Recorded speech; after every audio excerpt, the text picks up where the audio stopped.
Hi, boys and girls. We're up to chapter 19, called The Egg Sack. Next morning, when the first light came into the sky, and the sparrows stirred in the trees, when the cows rattled their chains, and the rooster crowed, and early automobiles went whispering down the road, Wilbur awoke and looked for Charlotte. He saw her up overhead in the corner near the back of his pen. She was very quiet. Her 8 legs were spread wide. She seemed to have shrunk during the night. Next to her, attached to the ceiling, Wilbur saw a curious object. It was sort of a sack or cocoon.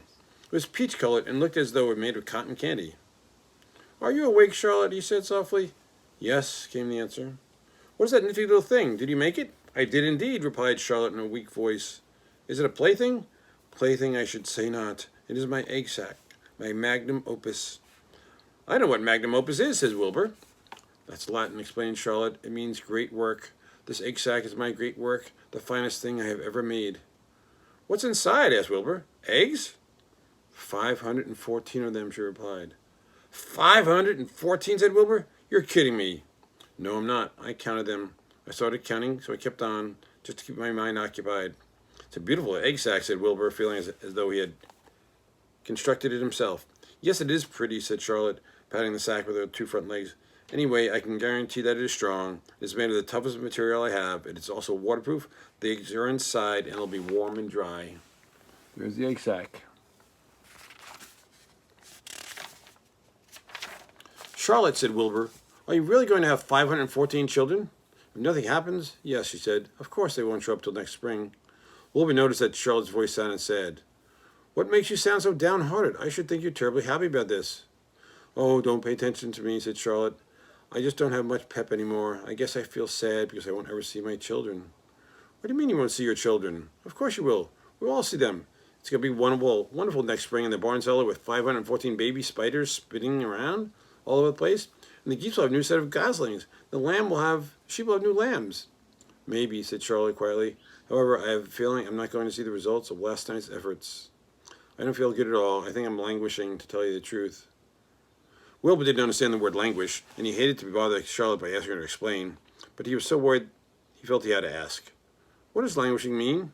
"It means I'm slowing up, feeling my age. I'm not young anymore, Wilbur, but I don't want you to worry about me. This is your big day today. Look at me. Look at my web. Doesn't it show up well with the dew on it?" Charlotte's web never looked more beautiful than it looked this morning. Each strand held dozens of bright drops of early morning dew. The light from the east struck it and made it all plain and clear. It was a perfect piece of designing and building.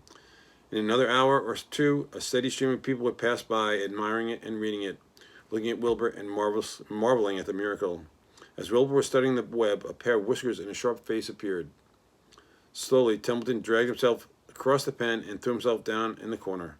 "I'm back," he said in a husky voice. "What a night!" The rat was swollen to twice his normal size. His stomach was as big as a jelly jar.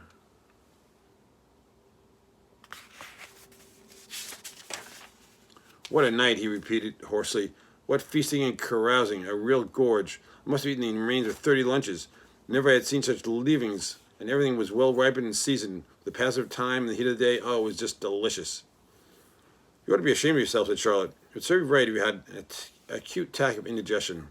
"Oh, don't worry about my stomach," said Templeton. "You can handle anything. By the way, I've got some bad news. As I came past the big pig next door, the one that calls himself Uncle, I noticed a blue tag on the front of his pen. That means he won first prize." "I guess you're licked, Wilbur. Might as well relax. Nobody's going to hang any medal on you. Furthermore, I wouldn't be surprised if Zuckerman changes his mind about you. Wait till he gets hankering for some fresh pork and smoked ham and crisp bacon. He'll take the knife to you, my boy." "Be still," Templeton said Charlotte. "You're too stuffed and bloated to know what you're saying. Don't pay any attention to him, Wilbur." Wilbur tried not to think about what the rat had just said. He decided to change the subject. "Templeton," said Wilbur, "if you weren't so dopey, you would have noticed that Charlotte made an egg sack. She's going to become a mother. For your information, there are 514 eggs in that peachy little sack." "Is this true?" asked the rat, eyeing the sack suspiciously. "Yes, it's true," said Charlotte. "Congratulations," murmured Templeton. "This has been a night." He closed his eyes, pulled some straw over himself, and dropped himself into a deep sleep.